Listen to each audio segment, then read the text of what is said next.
Hey, here's a little explanation about polychords. And you can also see my terrible MuseScore usage while we're at it. So a polychord is kind of a 20th century idea. Let me see how I can even write polychords in MuseScore. I don't know if I can. Maybe it's a no. Style. Okay, I won't play those. Style, custom. Okay, so maybe I can't add polychords in MuseScore, but that's okay. I can write them on the two staves. So a polychord in 20th century classical harmony is really anything that has two chords stacked on top of each other. So here I would have like a F sharp 7 over G major 7 polychord, right? Which is a pretty out sound. So here I'm going to write out polychord. It's pretty out. In like straight ahead jazz, usually people talk about polychords as being a way to conceptualize and compartmentalize extensions.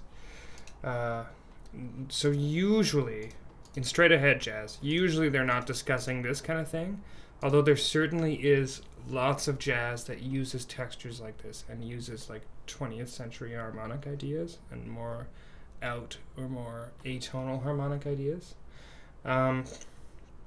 In jazz, it's usually a way to conceptualize and compartmentalize chords.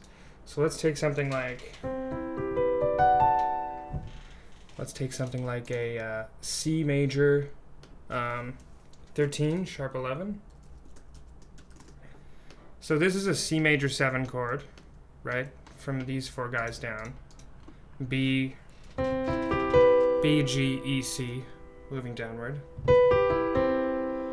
And then this is every quote-unquote possible extension on a C major 7, which is a D, an F sharp, and people usually use F sharp because it doesn't create a minor 9 with this E. And I'm talking about like very straight ahead rules in jazz harmony. There's plenty of stuff in jazz that doesn't adhere to this kind of thing, especially in modern jazz. There's plenty of like major chord with add 4, like 1, 3, 4, 5. You know, if you like Christine Jensen or that kind of thing, or Maria Schneider, I think. But this is very straight ahead.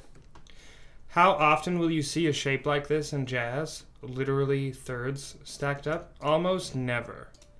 But this is the yardstick that extensions are drawing from, basically. You'll never see things arranged like this. And you'll actually usually see things compartmentalized into sections like 1 and 5. Down there, oops. Like 1 and 5, or like 3 and 7, and then like 9 and 13, right? Things like that. So you might even see things broken up into different categories. So like here we have our 1 and 5, and this might be the bassist, and they might not even be playing the 5. So this might be a voicing that you see in like a straight ahead jazz context with a trio or something.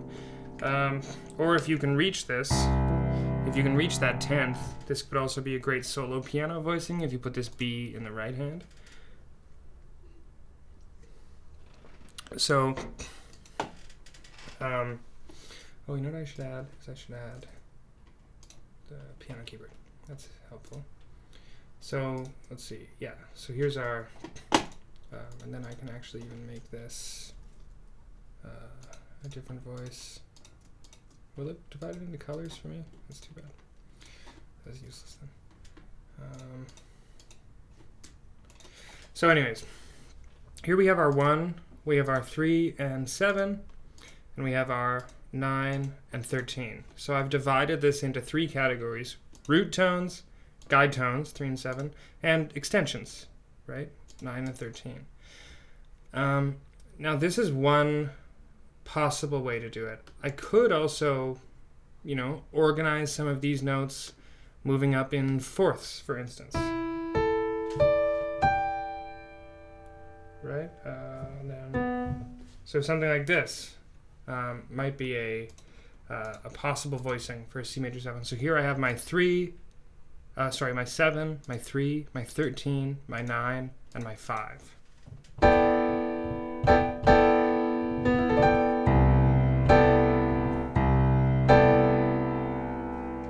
Right? So this is another possible way to organize it.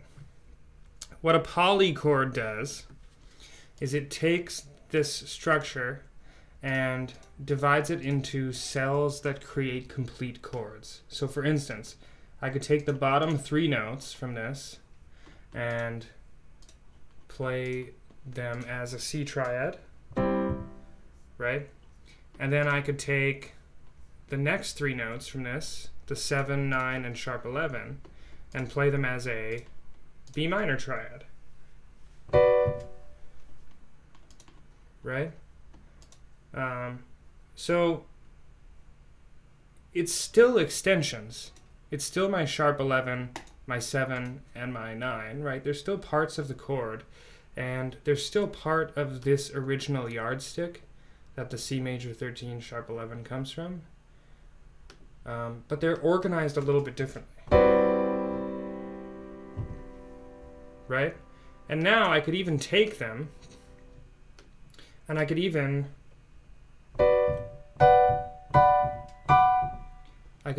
invert them separately and use that as a device. Right? And there I'm just moving through triad inversions.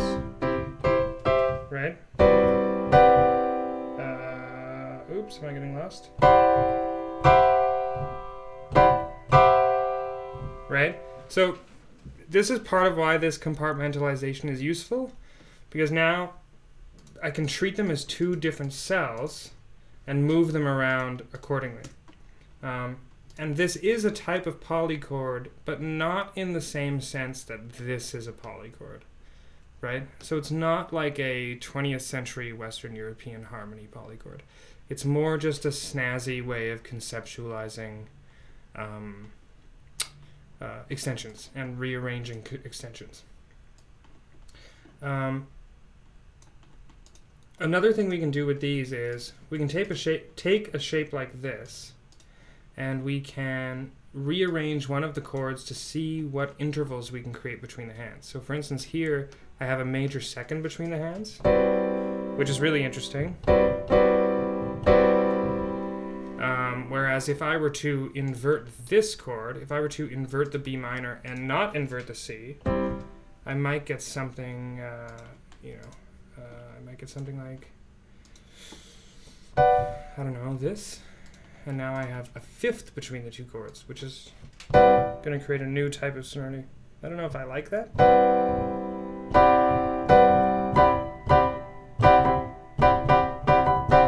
But if you're looking for something that's not as balanced or as integrated, like maybe you want it to sound like 2 different horn sections or something,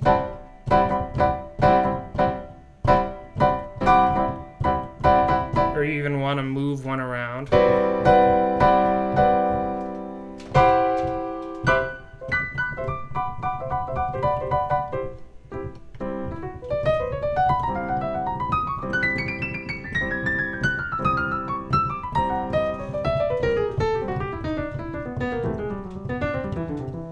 right? Or even play around with the B minor triad, like you're playing a B minor chord, but it's happening over top of this C, right?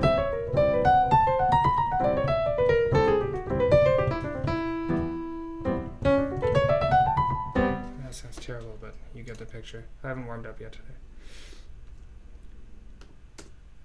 The next thing we can do with polychords is also treat them as rootless events, right? So I don't necessarily have to take this bottom triad. I could take this triad, the E minor, right? And take this triad, the D, and use that as a rootless polychord, where in my right hand, let's say, in my right hand I have a D chord, right? And then in my left hand, I have an E minor chord. And then in the bass, I would have some kind of C, right? So now this is a rootless polychord, so it ends up being a D major over E minor over C. This is why it's crucial to understand these as a conceptualization of a voicing, right? It's useful to still know where your extensions are. Right? It's useful to know this is the 13, sharp 11, 9, third, 7, 5, root, right? Because we do want to know how it relates back to the chord of the moment. If we're playing something straight ahead, right? There's always some exception to the rule, right, with all of this. And now, again, I can take this D and I can invert it completely separately from the E minor, right? And all of this will be happening over C.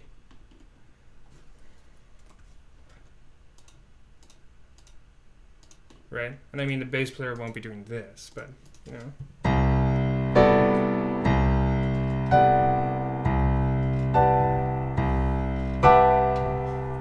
So yeah, a really beautiful way to conceptualize this. D major over E minor over C is what's happening here. And then if we really wanted to go out on this, we could even, for instance, do something kind of like a proto-Bachian kind of, we have a C in the bass, and we know that we're going to resolve to a D minor, a D major over here. And we know that we're going to resolve to an E minor over here. Where is it? So what if we did some kind of dominant 7 polychord, where here we have an A7, and then here we have a B7. What would that sound like? Let's see.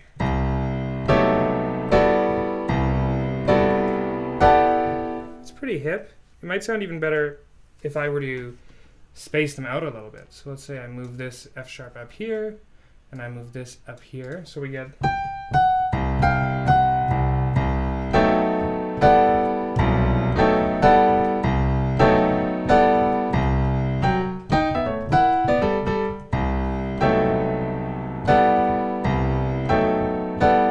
So that's nice. It's getting a little muddy for me. You might...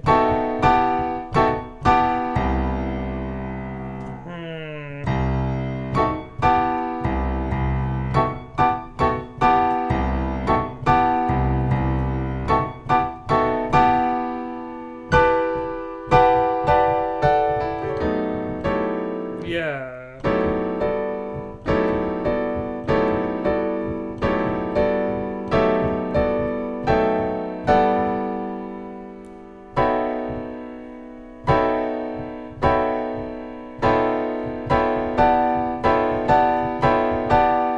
Yeah, anyways, you get the picture. You can superimpose things if you want to over top of these other triads, right? And like another classic thing, again, let's say I'm doing something solo piano, and I'm going to hit a root, and then hit this lower structure triad that I have in the poly chord, right? And then I'll solo, imagining I'm just soloing over a D triad.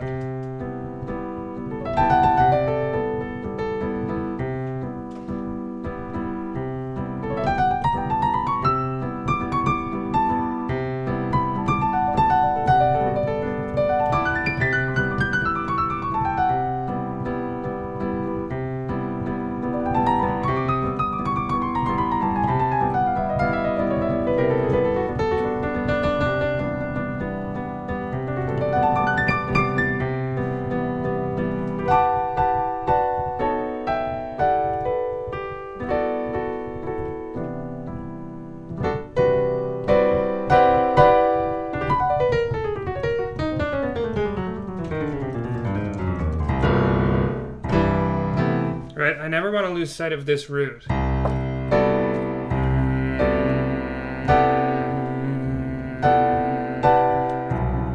Oops. Anyways, I hope that's helpful. That's basically ways you can conceptualize polychords, ways you can conceptualize jazz chords and basic extensions using the idea of polychords. And they don't have to be triads, but this is a great place to start. Okay, see you.